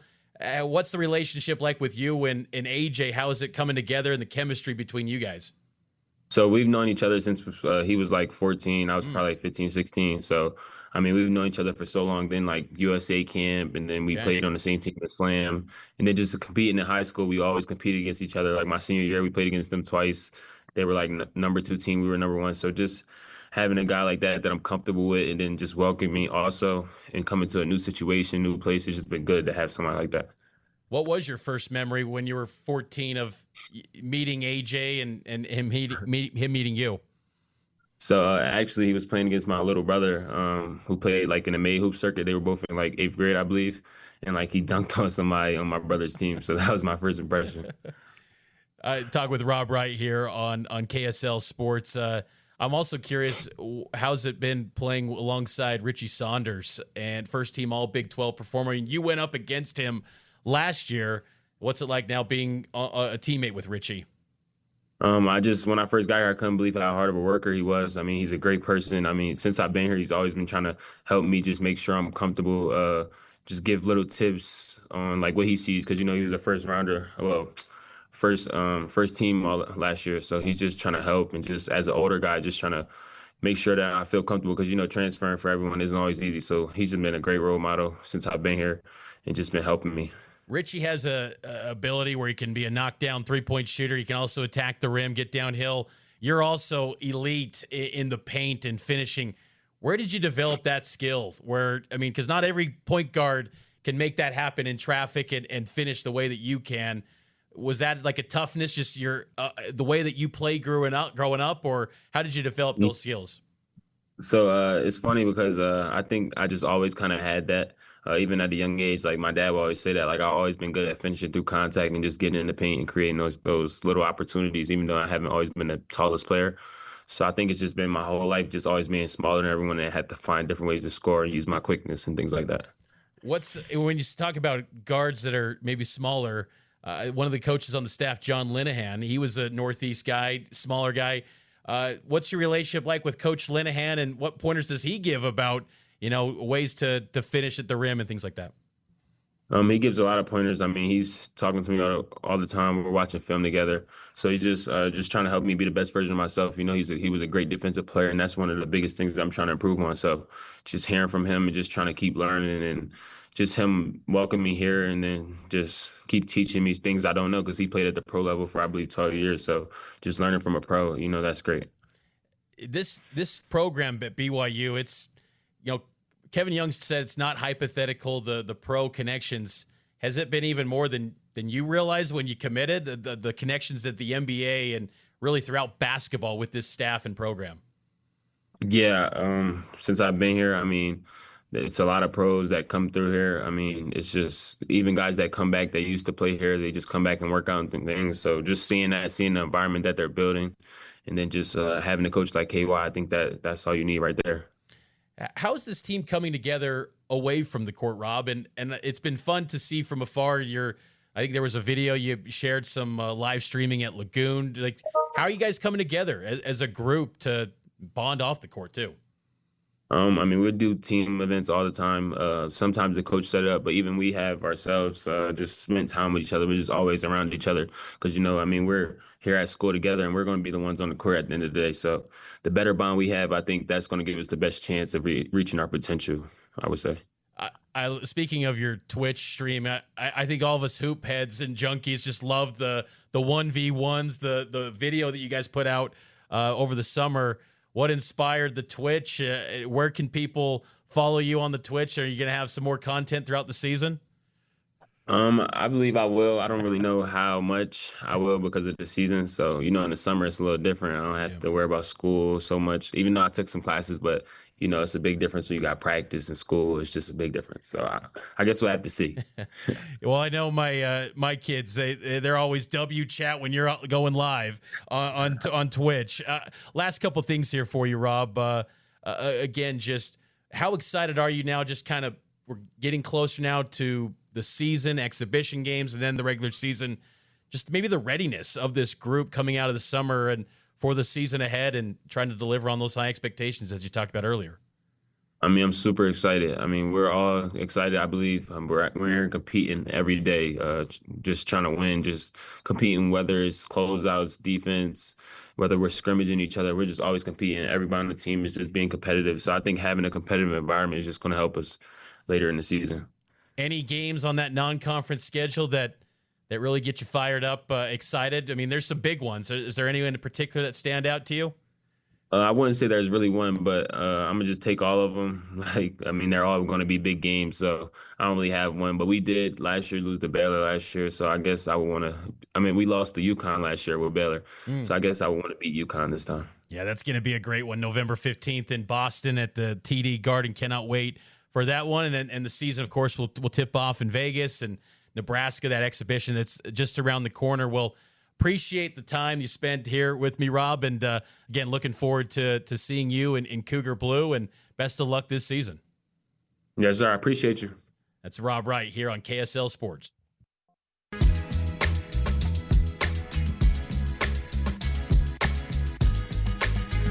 Welcome back into Cougar Sports Saturday. Kyle Ireland and Mitch Harper. We are live from Dowdy Ficklin Stadium in Greenville, North Carolina, as we are about 3 hours away from BYU taking on the East Carolina Pirates. We had the chance to chat with a few players this last week at practice. It was a little bit different with the early road trip. BYU took off and went to North Carolina on Thursday, so we only had 1 day of practice that we were able to go to this week, Mitch. But on Tuesday, I had the chance to talk with Will Ferrin, BYU's kicker, who is a perfect 6 of 6 on the season, and he had an opportunity to kick on the East Coast last season as BYU defeated UCF, and now he has the chance to make some kicks tonight against East Carolina. I talked to Will about what it's like to kick in the humidity, to kick on the East Coast, and how that's different, and this is my conversation with BYU kicker Will Ferrin. Will, you're 6 of 6 on the season so far, and I believe it was after the Portland State game you were talking in the press conference about your mentality and how you really take kicks one kick at a time. You went into some detail on your process and just focusing in on that one kick. Where did you learn about that process and how to mentally lock into a one kick at a time mindset? Yeah, I've got a coach that I work with, so a lot of it's stuff that he's taught me, and a lot of it's stuff I've just kind of figured out while I've been kicking in games and going through off seasons, and just kind of figuring out what works for me and what puts me into the best mindset. So it's a hard thing because there's not specific right or wrong answers for people in terms of that, but it's how do I get myself to the place where I can perform at my best ability and take some trial and error. And over time, I've come up with things like being 1 for 1 every time, or just different cues that I have that put me in a good mindset to perform. How does that help you when it's a difference between a home game where you've got the crowd on your side and then you're going on the road for the first time this season against East Carolina where, it's going to be 40,000 people that are cheering for you to miss that kick? How do you lock in and kind of block out that noise?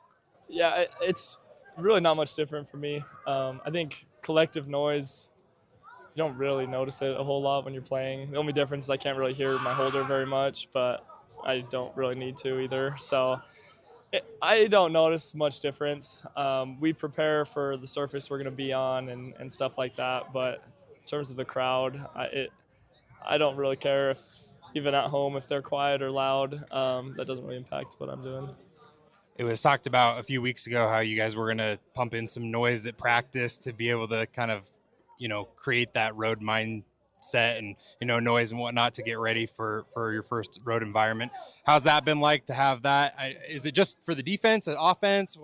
What has been the focus as far as creating some, artificial noise? Yeah, they've got the big old speakers, and when we're playing at home, the defense uses it, and we're going on the road, the offense uses it. We just kind of use it the whole time because we're in the middle of everything. So today it was right by our ball bag. So I think I got my eardrums just blasted out while I was getting football. So we have fun with it. I think for them it probably is more worthwhile than it is for us. For us, we just like to mentally just kind of get ourselves ready for where we're going to be.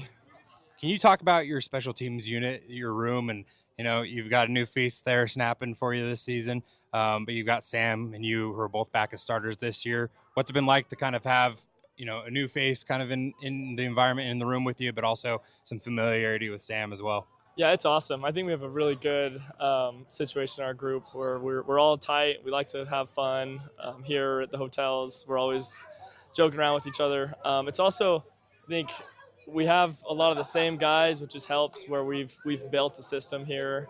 We've got our process that we go through in the off season, and just kind of the culture of, I guess, BYU specialists. And then you add someone like Garrison, who's been established at another school, and he's got a whole new thing that he can bring of, like, this is what we've done, this is what we've seen that works, and then we can combine what we've done just to find the best possible situation and prepare ourselves as good as we can. So it's cool. A lot of experience in the room. Garrison, we were looking at the games played, and it's a lot for all three of us. So it's cool, and it's nice to have a mature group that has all been under the lights before. Yeah, a lot of games for you as well. And going back to your time at Boise State, you played with Bear and Tiger Bachmeier's older brother Hank there. What have you kind of used from your experience with Hank, and how that has maybe incorporated into your relationship with Tiger and Bear? Yeah, it was funny. When I was my second year at Boise State, it was Hank's last year there, and I remember talking with him about his mental preparation and just the sports psychology aspect of what he does. And I had looked into it a little bit at that point, but not nearly as much as I have now. And I think that kind of sparked me a little bit in wanting to dive into that part of my game a little bit more. So Hank's a stud, and I remember being surprised when I was a freshman kicker and he was a starting quarterback of how welcoming and supportive and helpful he was to me. So it's cool. Now I get to see Hank a lot at the games, and getting to know Bear and Tiger a little bit more has been cool, and just an awesome family, and guys that are all very chill and very laid back, but are very serious and do their job really well. I heard over the off season you trained in Orlando. You've obviously kicked in humid environments as well. UCF a season ago, you went, I believe it was 3 of 3 on field goals and 4 of 4 on extra points in that game. You're traveling across 2 time zones, playing on the East Coast against the Pirates this weekend. What was that experience like, maybe from the Central Florida game a season ago, and what you also learned this season training in Orlando about kicking at low elevation and also in humidity that you're going to face again this week? Yeah, none of that really changes much. There's you might lose a yard or two going to a lower elevation. Humidity, sometimes it'll keep the ball up in the air a little bit longer for kickoffs or for punts. So there's little differences, but not enough to change what we're doing. When I was training in Orlando, it was in the middle of the summer, and it was super hot and humid, and I got to experience the worst side of it. But luckily for us, we'll be playing an evening game, and I don't anticipate it being too bad. So I'm just excited. I think it'll be fun to go and be in a different environment and be on that side of the country. And when you're BYU, that means that there's a whole new stadium of fans that'll show up and support all the BYU fans on the East Coast. So it'll be cool. It'll be cool to see what we've got out there. You obviously made the field goal against Portland State that tied the record at BYU. I know you've been asked about it probably endlessly in the last few weeks since then, but you had a chance, maybe it looked like, against Stanford, and then on the first opening possession for you guys, decided to go for it on 4th down. How much of a collaboration is it with you and Kelly Papinga, and maybe trying to convince Kalani to let you kick a long field goal? Are you fighting for those opportunities, in the moment? Are you going to Kelly Papinga and Kalani Sitake and saying, "Hey, coaches, let me go in and kick that," or is it something that's maybe predetermined from the coaches beforehand? Yeah, it's the coaches seems like they work in a committee almost, where they're all in it for the best interest of the team and all that. And I'm the guy where I'll always kind of give them the look, but I'm not going to go and get in the coach's way and try and argue to kick, 'cause it's their decision. But I will give them that look and show them I'm ready, and I'll love any opportunity they give me, but that's their job and not mine. So I just, when they say kick the ball, I'll go and kick the ball, and that's kind of the extent of it. Last question for you, Will, and appreciate your time. You've been a leader on this team. What has it been like for you to be in those meetings? I believe it was Kalani Sitake yesterday that said that after his press conference, he's going to take some time, I think a half hour or so later, where he was getting together with the leaders to meet. What are those opportunities like for you guys to collaborate with the coaches on behalf of your teammates and being a representative for them? It's so cool. Kalani is so good at including everybody, and he's not higher than anyone where he'll take input from players and he'll apply it.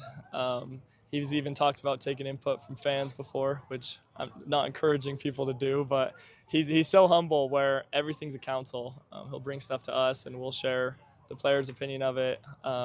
I think that's part of the reason why he's been able to build the culture that he has here, because we feel like we're a part of it. We feel like we have a say in things, and it's pretty cool. So it's been fun to just learn leadership from him and see how he approaches things, and I think it's such a unique way of doing it. So it's cool. Thanks, Will. Best of luck against East Carolina for the rest of the season as well. Appreciate it. It's Cougar Sports Saturday. That's caught! Touchdown! Stayed inside the boundary and gets in for 6. Cougar Sports Saturday, a presentation of KSL Sports. Richie right to the rim, driving score! He would not be denied! BYU Sports Talk by Cougar fans for Cougar fans. Sponsored by Any Hour Services, electrical, plumbing, heating, and air. Your hosts are Mitch Harper and Kyle Ireland. On Utah's legacy home of the Cougars, KSL News Radio, 102.7 FM and 1160 AM.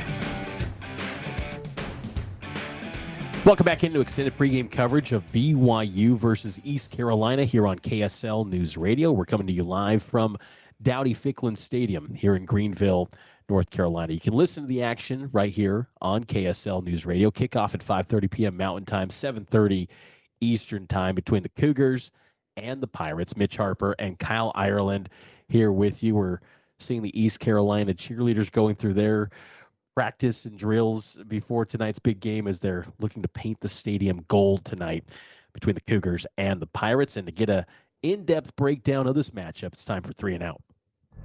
3 and Out. A quick hit look at BYU's next opponent on the gridiron. It's 3 and Out on Cougar Sports Saturday.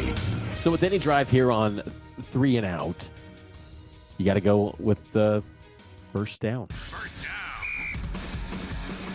Here in First Down, Kyle, we give you a stat to watch for in today's matchup. What stat has your attention going into BYU versus East Carolina? Yeah, coming into today, East Carolina led the FBS in turnover margin. They had forced a number of turnovers and were +7 coming into this game against BYU. BYU's +3, Mitch, on the day.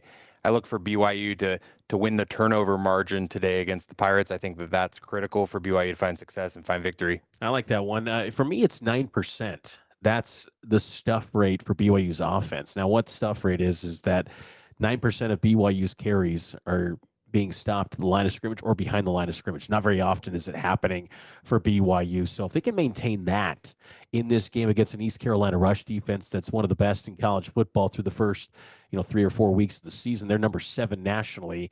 That's going to be key if BYU can maintain that level of success moving up the field while rushing the football. Because if BYU is getting stopped behind the line of scrimmage, like we've seen BYU play American Conference teams in the past. Think back to years ago when BYU played USF, and USF had like 8 tackles for loss in 2019 on BYU. These have always been tricky spots. Even Coastal Carolina back in 2020. There's been games, even Georgia Southern years ago. So making sure to move forward with when you're running the football is going to be important for BYU, and they've been really good through the first 2 games of the season. They look to maintain that today against East Carolina. Let's go to second down.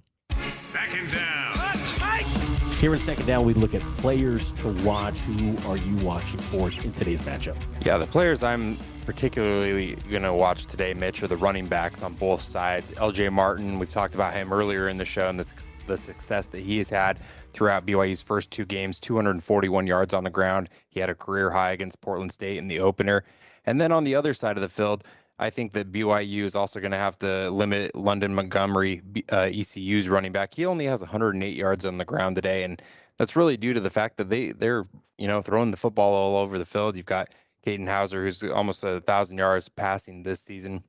BYU needs to be able to make this ECU team one-dimensional so Jay Hill can really have things teed off as far as the defense is concerned. It's a good pick. For East Carolina, for me, it's Anthony Smith. He was excellent against Coastal Carolina last week. He had 11 catches for 136 yards. He's already up to 23 catches for 241. He's one of the top targets. One of the best receivers in the American this season is Anthony Smith. So keep an eye out for him on the ECU side. For BYU, it's Evan Johnson. We heard from him earlier in the show today. That was a good conversation you had with Shmev. He's going to be tested. And maybe Evan Johnson, by season's end, Kyle, maybe he's potentially BYU's best cornerback. I thought coming into the year it was Maury Bamba. We didn't see Maury much against Stanford. The guys that earned the most snaps were Evan Johnson and Trey Alexander III. Those two are listed atop the depth chart this week at cornerback. Evan Johnson is going to be one to watch as he tries to slow down guys like Anthony Smith on this East Carolina passing attack. And then also for BYU, you got to look at Bear Bachmeier. He's got to be good for BYU in order for them to win this game. It's his first true road start. Here's a college quarterback. And, I got to think that East Carolina fans are looking to make this a hostile environment for him and rattle him early, along with East Carolina's defense that's had a lot of success creating some chaos and havoc this season. Let's get to third down. Third down. Bold predictions are what we focus on here in third down. How bold are you going, Kyle? I'm going to say that Bear Bachmeier completes 80% or more of his passes today. You think so? So far on the season, he's bold. So far on the season, he's at 63.2%. He hasn't turned the ball over yet, Mitch, but I also think that 80% is going to play into this offensive scheme for today's game. I really do think that BYU is going to try and make it a point to run the football. I think LJ Martin's in for a big day. And so I think that Bear is going to have limited opportunities throwing the football. And so that's why I say 80% for him. I don't think it's going to be 80% on 30 attempts. How many attempts are you thinking then? I'm thinking probably somewhere between like 15 and 18 is what I would look for. I think that BYU is really going to try and make a statement with LJ and then also Sione Moa. BYU has shown the ability to run the football throughout the first two games. Really, I think that that's going to be the calling card of this offense is to be able to run the football this season. I expect that today as well. My bold prediction, and it's going to be bold, I think just because the volume creates this opportunity potentially. I'm going to say BYU's defense gets 3 interceptions today on Hauser. I think they need to. I mean, Hauser's been really good taking care of the football this year. He's only got 1 interception so far this season. So that would be bold for BYU's defense as they can make that happen. Remember, last year BYU was number 1 nationally in interceptions in college football. This year, a little bit more of a slow start. 2 weeks ago, they had 2 against Stanford with Raider Mooney and Falatau Satuwala. Maybe they can get 3 today. So I'm going to go bold and say BYU picks off Hauser 3 times. They did that. They'll be in a great position to pull off this win here in Greenville. Remind you, BYU is the favorite in this game. They are a touchdown favorite in this game still as we count down to kickoff between the Cougs and the Pirates. A little bit less than 3 hours away until the game kicks off at 5:30 p.m. here at Dowdy-Ficklin Stadium. Expecting a big crowd. Their East Carolina athletic director said earlier this week that they're thinking about 47,000 fans will be in attendance for this game. So it's going to be an electric crowd here tonight in Greenville. Let's take our final timeout. On the other side, we'll get to some score predictions for BYU and East Carolina next here on Extended Pregame right here on KSL News Radio.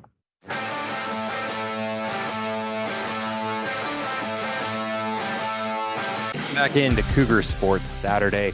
Kyle Ireland and Mitch Harper here at Dowdy-Ficklin Stadium in Greenville, North Carolina. Mitch, it's interesting as we were walking in today, I kind of had a thought that, 5 years ago, there were probably a number of the fans in the BYU faithful that wished that this might have been a conference game, wishing that, out of independence, they would have been in an American program. And it's crazy to see how different things have played out for BYU over the past few seasons. And now this is the game that, BYU probably closes out the chapter and doesn't ever play here again as we watch BYU and East Carolina about to take the field in about 2.5 hours.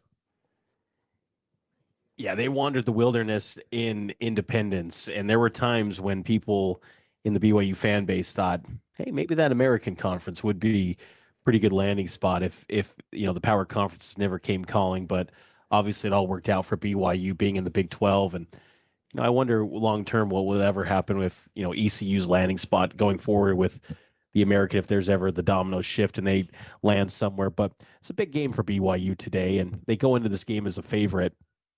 I think a lot of Cougar fans this week have been feeling a little uneasy about this game because you factor in the travel, you factor in the first road game, a true freshman quarterback, all these cliches. But I think one of the things that I believe will show up for BYU is their defense. I think BYU's defense is one of the best in college football this year, and I want to see that show up. BYU has got a lot of talent on that side of the ball, and their defensive line in particular, I think, has got to be really good. It'll be interesting to see if we see Justin Kirkland today, who's been banged up with a knee injury. Will he give it a go? It's still been to be determined on his status, whether or not he's going to actually play. He did practice last week in the bye and this week, but will we actually see him play? Keanu Tanavasa and John Talmoy Payau have been excellent for BYU. in the interior this season, but Kirkland, I think, just kind of rounds out the group and would be a nice boost for this group that's been really good. And then I think on the defensive end spot, I want to see some of those defensive ends get home and generate some sacks. Logan Latui, Bodie Schoonover, Weylin Lapuaho. None of those guys have generated a sack yet. And it's going to be tough to do that against East Carolina, who they get the ball off so quick that this is probably not the game to determine success based on sacks. It's more about keeping them out of the end zone and getting some takeaways. But I want to see a little bit more success from the defensive ends. And Logan Latui's been pretty good this year with some tackles for loss, but getting home when opportunities arise would be huge for this team. But I want to see BYU's defense, that I believe is one of the best in the Big 12 and maybe nationally, show up today, because this will be a good challenge for them. Yeah, I think this defense is one of those things that you can bank on this season, Mitch. We've expected the play that they've put out throughout the first two games, and obviously those opponents probably aren't even at the level of East Carolina. This is a good football team. I don't think that Cougar Nation is underestimating or underrating this team, at least from what I've seen and read and have felt from the fan base. I think that especially maybe the 2017 result, the 22 result, like those losses linger in the fan base, and I think that that has also carried into the mind of Kalani Sitake and not taking this trip lightly. This BYU team, I think, is locked in. I think that they're almost having the same mindset maybe that they did a season ago, where they're trying to prove people wrong. There's a little bit of a chip on the shoulder, and I think that as you've seen some disappointment maybe at the tail end of last season, the way that they responded to close out the year, the bowl game, and even through the first 2 weeks. I mean, the Portland State game, that game was, just a complete domination. And then there was even some disappointment with a big win over, a 3-touchdown win over Stanford. This team is hungry. They want more. And I think that even, with the success that they've had so far, they're continuing to try and find another level to get to. And I think that this is another good opportunity to, see something different from an East Carolina offense that you haven't seen this season, and to try and maybe round out things as far as how your play style is, and get prepared as you head into Big 12 play a week from now. When you talk about levels, I think that's something that kind of catches my attention about this, how the schedule's played out so far. It's been starting from the ground up with Portland State, then a tougher challenge with a Power 4 team in Stanford, who maybe is a little bit better than we thought. I still don't know if they're a bowl team, but maybe a little bit better. And then you go with a challenging road game, and then you get into Big 12 play. So this is the last level before conference play, when it really matters. And I just think that BYU in this game too, they've got to come out with a strong start in this game as well.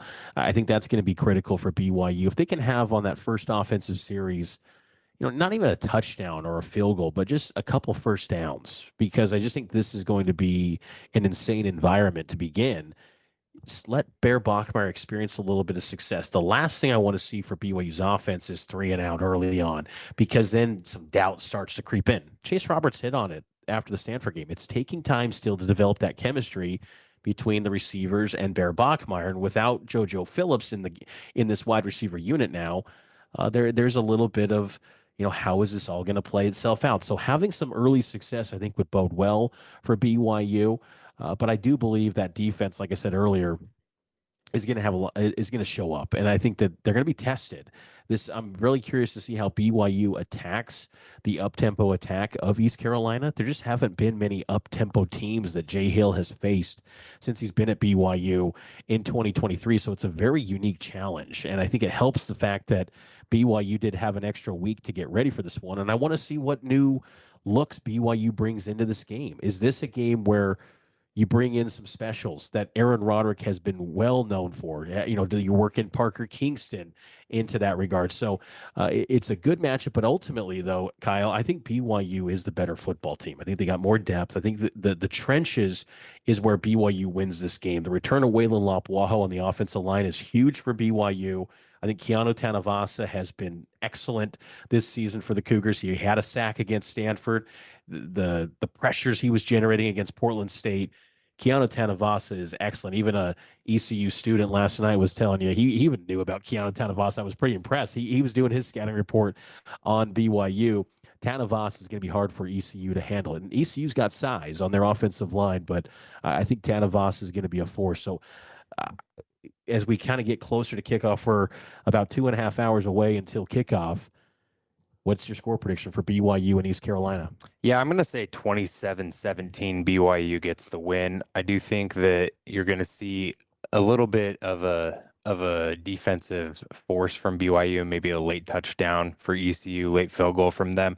I do think BYU controls the game from start to finish, Mitch. I'm not that concerned about the result of the game. I'm concerned about how BYU gets there. I do think that the offensive side of things is where I would put the most amount of, I guess, caution to BYU fans. I haven't seen enough throughout the first two games to really get a good read on what I expect from this offense other than LJ Martin. LJ Martin's the one that I would trust, I would lean on.